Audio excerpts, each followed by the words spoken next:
नमस्कार। The wire के इस बुलेटिन में आपका स्वागत है। आज 1 जून है और इस वक्त शाम के 7 बजे हैं।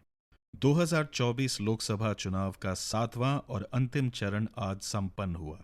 7 राज्यों की 57 सीटों पर आज वोट डाले गए।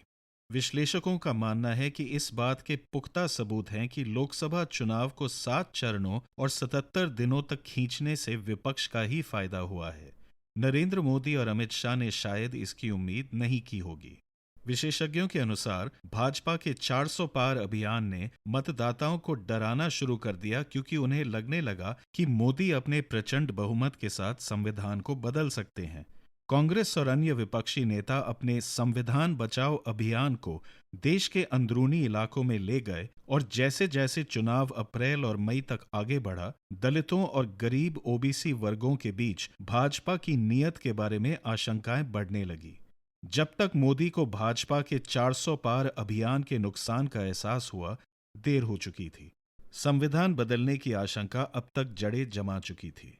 कांग्रेस के पवन खेड़ा ने कहा है कि उनकी पार्टी वोटिंग खत्म होने के बाद होने वाली एग्जिट पोल की बहस में हिस्सा नहीं लेगी।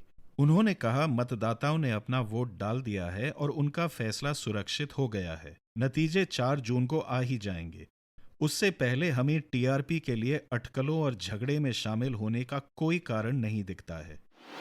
बिहार में कम से कम 8 मतदान कर्मियों की लू लगने से मौत हो गई है। दक्षिण एशिया में 50 डिग्री सेल्सियस वाली गर्मी खासकर उन लोगों की जान को खतरे में डाल रही है जिन्हें दिन भर धूप में मेहनत मजदूरी करनी पड़ती है। न्यूयॉर्क टाइम्स की एक रिपोर्ट के अनुसार भारत और पाकिस्तान के कई मजदूरों के सामने एक मुश्किल फैसला आ खड़ा हुआ है। या तो वे गर्मी से बचें और एक दिन की कमाई गंवाएं, या घातक गर्मी का सामना करें और जान को जोखिम में डालें। आज से लेकर 4 जून तक सबकी निगाहें एग्जिट पोल पर होंगी, पर सवाल ये उठता है, पिछले 2 आम चुनावों में एग्जिट पोल कितने सही थे? 2014 में औसतन 8 एग्जिट पोल ने अनुमान लगाया था कि भाजपा के नेतृत्व वाली एनडीए को 283 सीटें और कांग्रेस के नेतृत्व वाली यूपीए को 105 सीटें मिलेंगी। लेकिन वे उस वर्ष मोदी लहर की सीमा का अंदाज लगाने में चूक गए।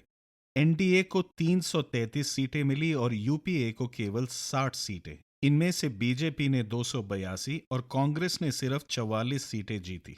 2019 में औसतन 13 एग्जिट पोल ने एनडीए की संयुक्त संख्या 306 और यूपीए की 120 बताई। फिर से एनडीए के प्रदर्शन को कम आंका दिया, जिसने कुल 353 सीटें जीती। बीजेपी को 303 और कांग्रेस को 52 सीटें मिली। 2009 में भी जब यूपीए सत्ता में वापस आई तो औसतन 4 एग्जिट पोल ने विजेता की संख्या को कम आंका। उन्होंने यूपीए को 195 और एनडीए को 185 सीटें दी। एनडीए की 158 सीटों की तुलना में यूपीए ने अंत में 262 सीटों के साथ जीत हासिल की। इनमें से कांग्रेस ने 206 सीटें जीती और भाजपा ने केवल 116।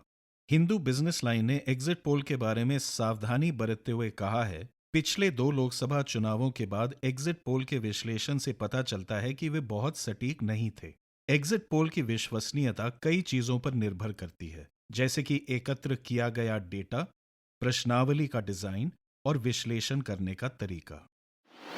फिल्म निर्माता पायल कपाड़िया ने अपनी film all we imagine is light के लिए 77वें कान फिल्म फेस्टिवल में प्रतिष्ठित ग्रैंड प्री जीतने वाली पहली भारतीय बनकर इतिहास रच दिया है। हाल ही में जारी एक बयान में पायल ने कहा, क्योंकि चुनाव परिणाम आने वाले हैं, मैं केवल इतना ही कह सकती हूं कि जो भी सत्ता में आता है उसे एक समान समाज की दिशा में काम करना चाहिए, जहां प्रत्येक व्यक्ति को हमारे देश के संसाधनों पर अधिकार हो और वे कुछ लोगों के हाथों तक सीमित न हो।